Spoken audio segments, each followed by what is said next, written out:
All right, Hunter, I'm so glad that we're having this conversation. It was a pleasure having you on my podcast, and I know what a gem you are in terms of the knowledge you bring, your business acumen, your understanding of the market, specifically real estate. But before we dive into this topic, which is disaster proofing your life, so to speak, right? We've all been disrupted in such a core way. Tell me a little bit about how it's changed your life. And if you could look a little bit into the future, how do you see life changing for all of us from this point onward? Yeah. So just to provide some context, so I am the owner of a private equity company that invests in commercial real estate. And the name of the company is Asym Capital, ASYM Capital. And basically what we do is we identify what we believe to be best in class owner operators of particular real estate niches. And we pool our investor group together to invest in deals that we're joint venturing with those owner operators. As an example, we may identify an operator that only focuses on the self-storage business in Florida. We may find another operator that only focuses on the senior living space in Washington.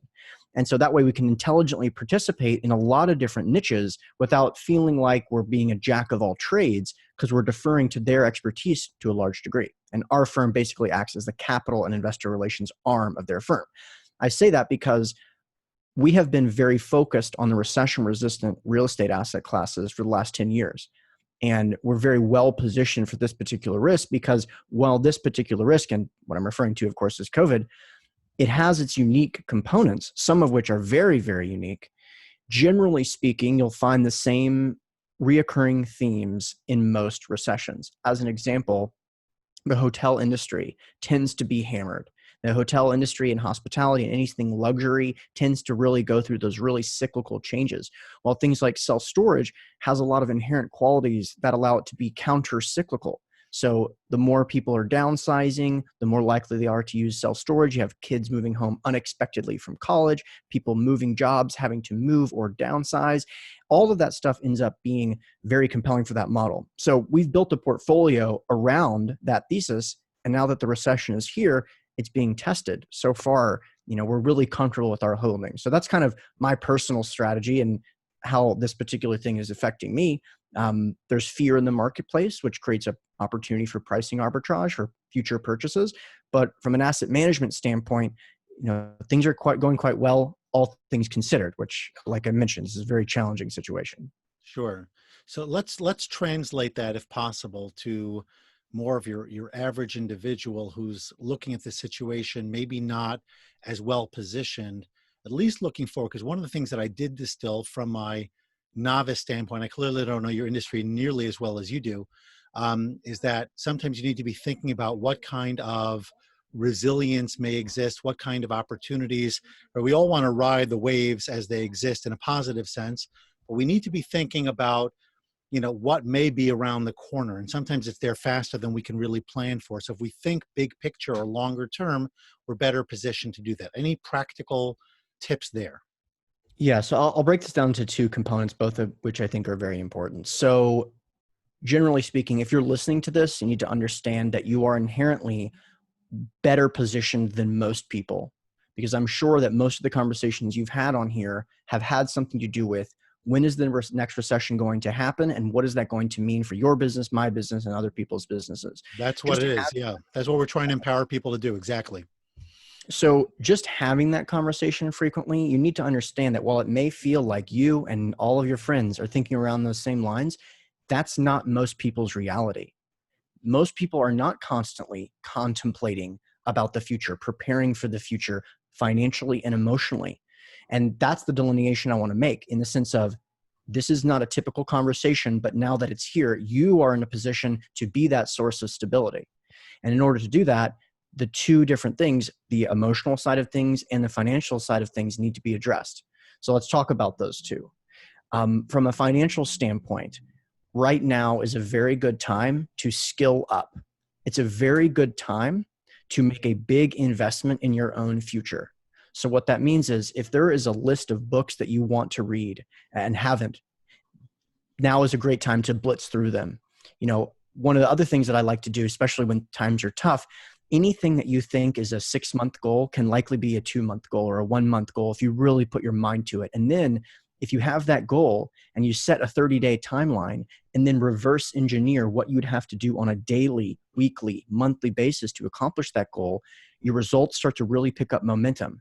And that is amazing for your financial side of things. But perhaps more importantly, making an investment in yourself from a skill standpoint or a relationship standpoint or a partnership standpoint, it sends a very important message to your subconscious, which is that you're going to have a future. You're investing in the future because you know you're going to be around in 3 months. And especially with this particular risk, which is, what started as really focused on the health side of things, we want to know emotionally that I'm going to be around. That can change your whole dynamic. So that's a couple things that kind of come to mind really quickly. I'd say that. And when you're around, if I may jump in there for just a second, Yeah, as a leader, people need to know you're going to be there. that's In other exactly words, right. your stability doesn't only help you, it helps everybody around you, which I think is very powerful. I would say that, and again, sometimes it's important to delineate the two, but the financial and emotional side of things, that's what really matters right now. If either one of those fails, you're in a really bad situation. So like a strategy that I like to contemplate is that anytime something significant is happening in your life, it is good to imagine that later you are telling a story about this so that you can act accordingly. Like imagine yourself on stage talking about the time that you had to overcome the risks that were associated with COVID, because you are going to be telling that story. You're going to be telling that story over and over again. How many times have you interviewed someone on your show where they said, well, it all starts with 2008. It all Well, so starts with interesting you say happening. that, because I want to hit on two things real quick. Number one, Yeah. one of the reasons I should have said this at the beginning, one of the reasons I wanted to talk to you is because you actually, in many ways, got started, or at least were able to really take off in your business because of the opportunity, let's call it, because really that's what it was, of 2008, 2009, where so many people were just down in the dumps and struggling and whatever it was. You found opportunity and you created something meaningful. And I was kind of laughing a little bit to myself as you were talking, not because what you said was in any way off point. It was great. But I literally just talked to Alden Mills earlier today for my podcast, and he's a former Navy SEAL and he's out in California as well. He talked also about the Back to the Future, looking back, what's your story? What are you going to tell other people? I do it with educators too, about mindset, having kids tell younger kids, fictional younger kids, about what I struggled with and how I overcame it. So storytelling is powerful. You talked about upskilling, if you will. There's so much there, even in the few minutes that we had. Last point, if you don't mind, Hunter, before we go, what would you say is the biggest lesson of COVID-19 that we could take away, that at least for you, that you could share with us? Wow. Well, I'll tell you this. In the world of investing, but also in the world of consumer confidence and being an entrepreneur, it's all about debt when it comes to it. Virtually every horror story that you've heard about real estate and business ownership, when it comes to losing a business, losing a house, anything like that, it's about debt.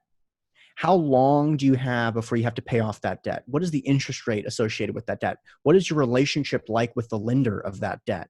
How flexible or inflexible, how knowledgeable about your particular business is that lender, so that if flexibility is needed, can they extend those terms? That is pretty much the story of every single correction that there's ever been, because when prices become deflated, the lenders begin to get really skittish. So it's always important, if you're bringing on debt, which I'm a huge proponent of, we have millions of dollars of debt always.